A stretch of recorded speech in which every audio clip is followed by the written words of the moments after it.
আগ্নেয়াস্ত্র সহ দুইজনকে গ্রেফতার করল নদিয়ার পলাশীপাড়া থানার পুলিশ। ধৃতদের নাম জামাল হোসেন ও নুশান শেখ।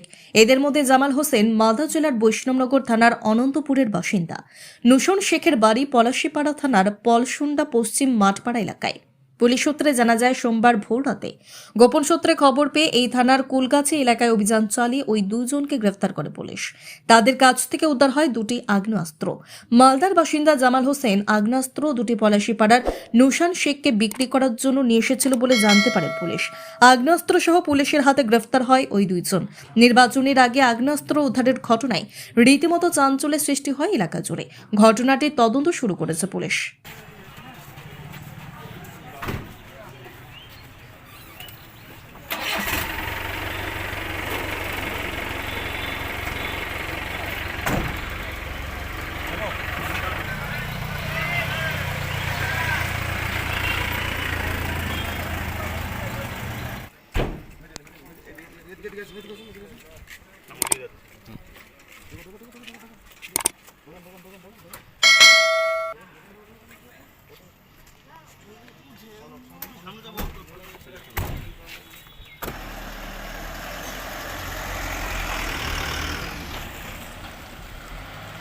অনেক বছর ধরে আমার পছন্দের গয়না সঞ্চয় করেছি।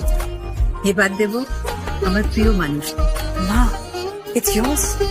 নাও ইট ইজ ইয়ার্স।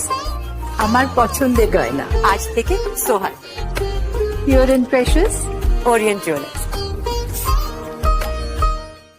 যদি এখনও আমাদের খবরের দর্পণ চ্যানেলটি সাবস্ক্রাইব না করে থাকেন, তাহলে এখনই সাবস্ক্রাইব করুন, সঙ্গে বেল বাটনটি ক্লিক করুন আর পেয়ে যান সব খবরের দ্রুত ভিডিও আপডেট।